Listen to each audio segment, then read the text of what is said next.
Convicted murderer Larry Millete will be back in court, this time regarding an assault weapons charge that came about after police searched the Millete home in January of 2021. News 8's Kelly Husted joining us once again live from the South Bay Courthouse. A preview of today's hearing, Kelly. That's right, and this charge is possession of an unregistered assault weapon. You may remember that police seized several guns from the Millete home several months before Larry was arrested and charged with Maya's murder. So both sides are going to be back in court today discussing this charge. Now, we've also asked the judge for permission to allow cameras in court today as well. So an assault rifle was seized from the Millete home back in January of 2021. Larry was also served with a gun violence restraining order in May of 2021.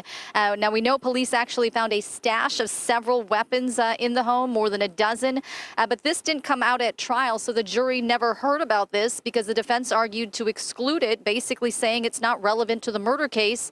We don't even know if it was the murder weapon. Now, the judge also, or the defense that is, also argued that photos of the guns would be prejudicial to the jury. There was also a redacted photo of the youngest Millete child, Lazarus, who was 4 at the time, standing on a table amidst several guns, but the judge ultimately agreed not to allow any of this in as part of evidence. So this weapons charge is a felony charge. It carries a maximum of 3 years behind bars. We already know Larry faces 25 years to life for the murder charge. The prosecution has indicated it plans to pursue this gun charge, and Larry agreed to a bench trial rather than a jury trial, which means the judge, rather than a jury, would deliver the verdict.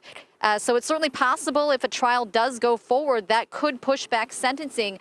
So back out here live, we're hoping to get a clearer picture of where we go from here after today's hearing. I spoke to my sister, Mary Chris, this morning, and she told me she will either be tuning in via Teams or coming here to the courthouse. So this hearing's set for 1:30 this afternoon. I will be in the courtroom, and I'll let you know what happens.